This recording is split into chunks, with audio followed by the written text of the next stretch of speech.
Thiès, bonsoir chers internautes, bienvenue ci seen chaîne préférée de Thiessois TV. Alors tey nag ce soir dañu am benn invité bu spécial jeune de Mané. Elle s'appelle Lissa, une fille très entreprenante, je dirais même ambitieuse. Donc ñu bàyyi ko mu présenté wu. yaa ngi ci vente en ligne bi explique-nous nan lay demee. D'accord. Bon, je suis dans la vente en ligne. Alors, j'ai choisi cela parce que je vois que pour le moment, c'est ce qu'ils font ça ne sont pas trop. C'est-à-dire, on est à Thiès, par exemple.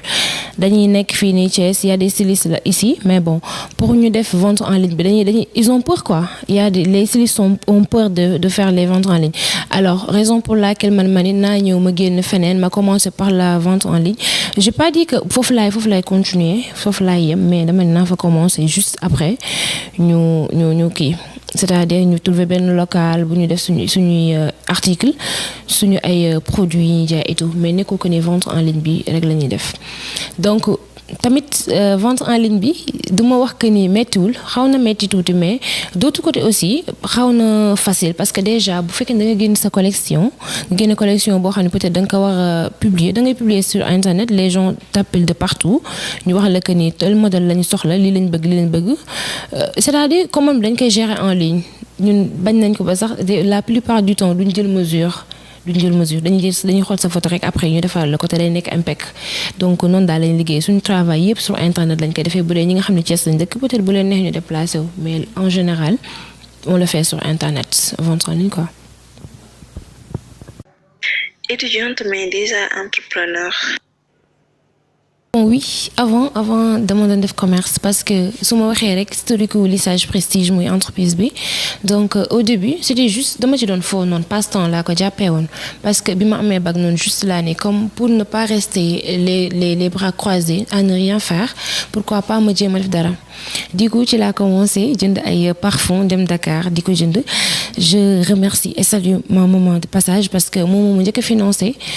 ma dem Dakar commencé jënd parfum et tout mais lépp dama ko basé woon ci góor ñi nag bizarrement góor ñi laa gënoon basé affaire bi ma demee ba si bi ma gis que ni mi ngi dox avec les hommes et tout ma ne pourquoi pas ma lancé wu ci stylisme bi macha allah ma commencé ci vente prêt-à-porter chemise et autres toujours maa ngi woon ci góor ñi ba tey donc bu ma demee ba affaire bi macha allah yaa di teg loxoom ci laa commencé dugg bu baax ci stylisme bi commencé def ay tenues góor jigéen ba bii ma sol nii ci la bokk et tout donc c'est ça quoi avant moom dama commencé woon petit commerce noonu rek après ci la jur lii. Une nouvelle façon certes pour def commerce mais est-ce que loolu c'est facile? Je l'ai dit tantôt, c'est facile, c'est pas facile. C'est facile dans la mesure où tu peux rester chez toi, faire tout ce que tu veux. Tu es devant ton téléphone, tu communiques avec tes clientèles, tu communiques avec tes partenaires et tout. Donc c'est facile pour ce côté. Donc c'est pas facile parce que des fois nit yi dañu seen choix du bokk parce que mën nga proposer nit ki lii moom mën la lee la bëgg et tout. Du coup daf koy jaral mu jógee fu mu nekk ñëw fii. Donc des fois day xaw a compliqué tuuti mais lu ci ëpp daal moom vraiment c'est pas trop difficile.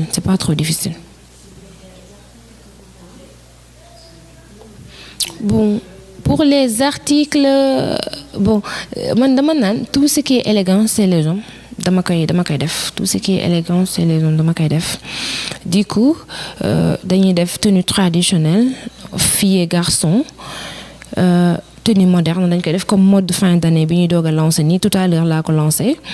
dañuy def ay tenues modernes et tout donc on est dans tout ce qui est élégant chez les hommes de même que chez les femmes dañuy def aussi produits cosmétiques.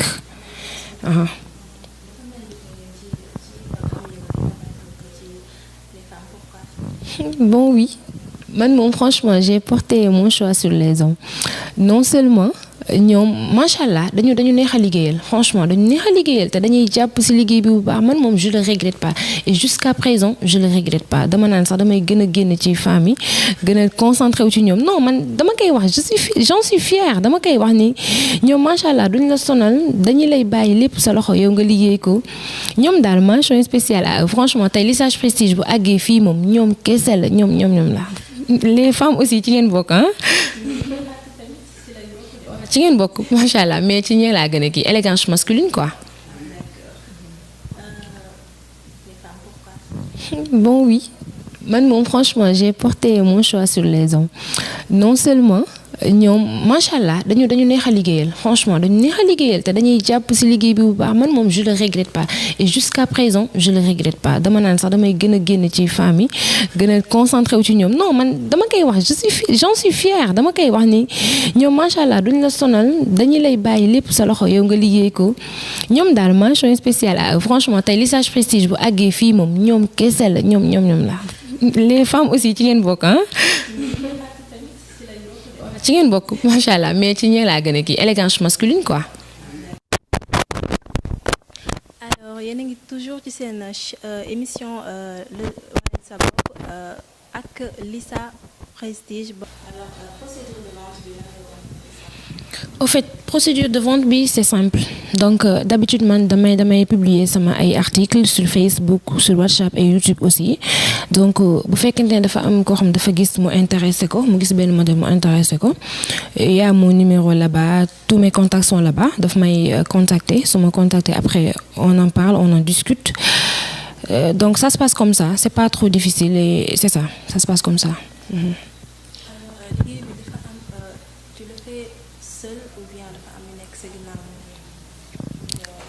Bon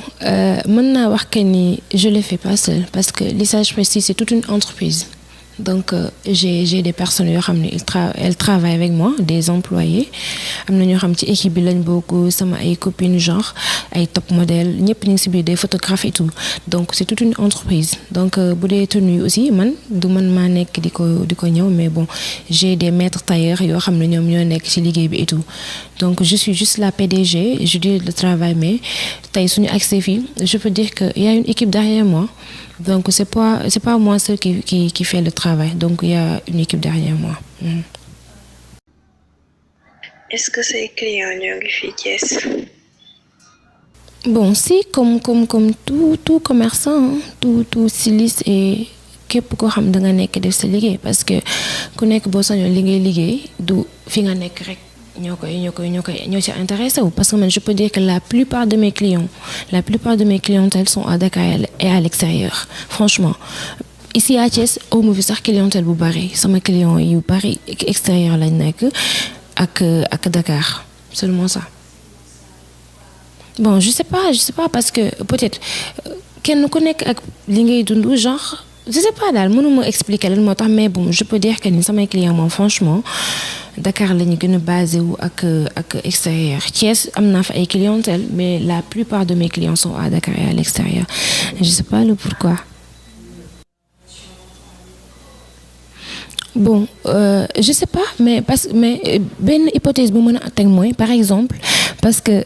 par rapport au prix parce que man moom prix may jaay c'est vraiment abordable franchement c'est vraiment abordable mes clients peuvent m'en tenir témoin parce que déjà ce que je vends ici à Thiès si je peux me le permettre on le vend le double à Dakar. Peut-être je peux dire que c'est la raison pour laquelle mes clientes elles sont basées le plus à Dakar et à l'extérieur qu'à Thiès. Contrairement à Thiès, quand tu leur vends une tenue, ils vont dire que est-ce que ça coûte ça et trucs du genre, tu comprends? Et c'est la moitié c'est le double de ce qu'on vend à Dakar. Man loolu lay jaayee fii à Thiès. Raison pour laquelle ñoom bu ñu see prix boobu dañuy wax que ni c'est 1000 fois plus petit que li ñu leen di jaayee foofu. Du coup dañuy def seen commande fii et livraison bi c'est vite fait. Des fois man maa koy yóbbu des fois sama copine nekk foofu ñu koy kii des fois équipe bi daal bari nañ ñoom ñooy def livraison et tout et c'est vite fait machallah.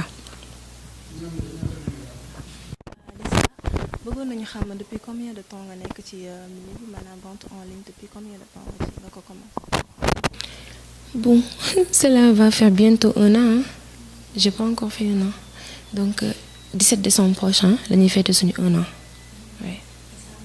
Ça marche à merveille. Bon ça marche à merveille dans la mesure où à chaque fois professionnalisme la ñuy jiital rigueur ak créativité man moom je marche comme ça tey bi ñu commencé léegi on en fait 3 collections mode Korité mode Tabaski et mode fin d'année mais à chaque fois man dama naan ma commencé démb wala ma commencé il y a de cela 4 ans ñooyam donc man professionnalisme la jiital rigueur créativité donc c'est ça samay employé sax des fois dama naan leen sama maître tailleur bi su ma ko may rey dama naan ko góor du feebar góor du feebar dama bëgg a wax foofu que nit footul da nga war a liggéey di am rigueur quoi dama leen ko wax ñu may rey ñu naa may da nga dof ni ngay liggéey comme dof man loolu laa xam rigueur laa xam professionnalisme seulement donc on va faire bientôt 1 an inchallah ce décembre ci bi Thiès dunduñu vente en ligne maanaam xamuñu ko presque est-ce que c'est pas trop risqué. au fait ñooñu li ma leen di wax mooy affaire bi jërul ragal entrepreneuriat moom jërul ragal que ça soit mu nekk ci stylisme bi wala beneen domaine bu mu mënta nekk nit ki bu fekkante ne tu es organisé rek lu bari mën nga ko defandoo en même temps donc n'ayez pas peur venez nous rejoindre dans le milieu d'entrepreneuriat parce que c'est bien te expérience bu bari nga ci am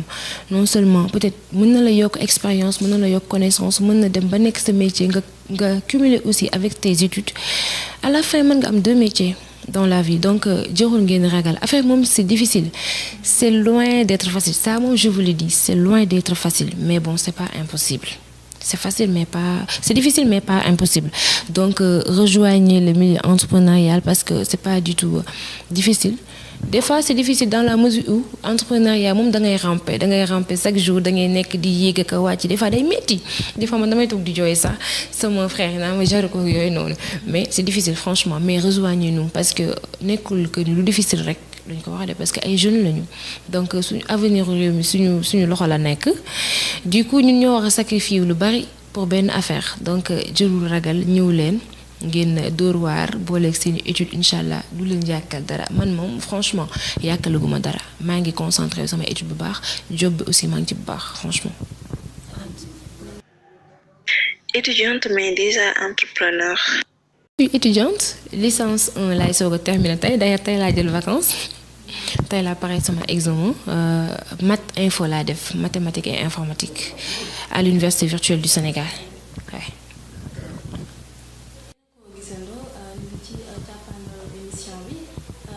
dégg ngeen li Sall mu wax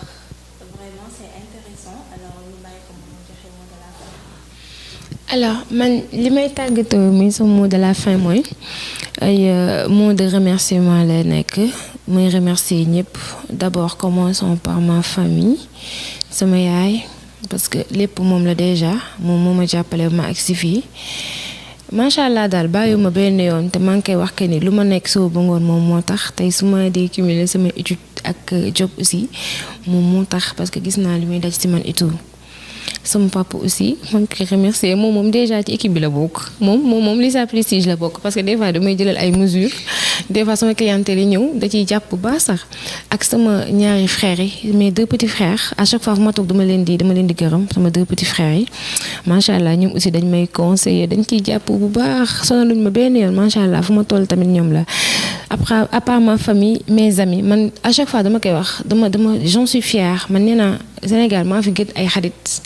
lim yàlla mayul du ma ne may ko kenn mais peut-être rare na ñi ma samay xarit ñëpp a baax ñëpp a bëgg macha allah fu ma nekk suba ba ngoon ñu ngi si non seulement dañuy jël seen xaalis di ci def seen énergie seen wax lépp macha allah man samay xarit awma seen fay cat ba cat duma lim macha allah parce que da ngeen a bëri waaw yéen ak may sitaan da ngeen a bëri mënuma leen a lim mais macha allah daal duma bàyyi kenn déjà kenn ngi nii ma ànd ak ci émission bi moom tamit soo ba tey ñu nekk donc yéen daal awma seen fay sachez que je vous adore je vous aime te j'en serai toujours reconnaissante envers vous ci li ngeen di def si man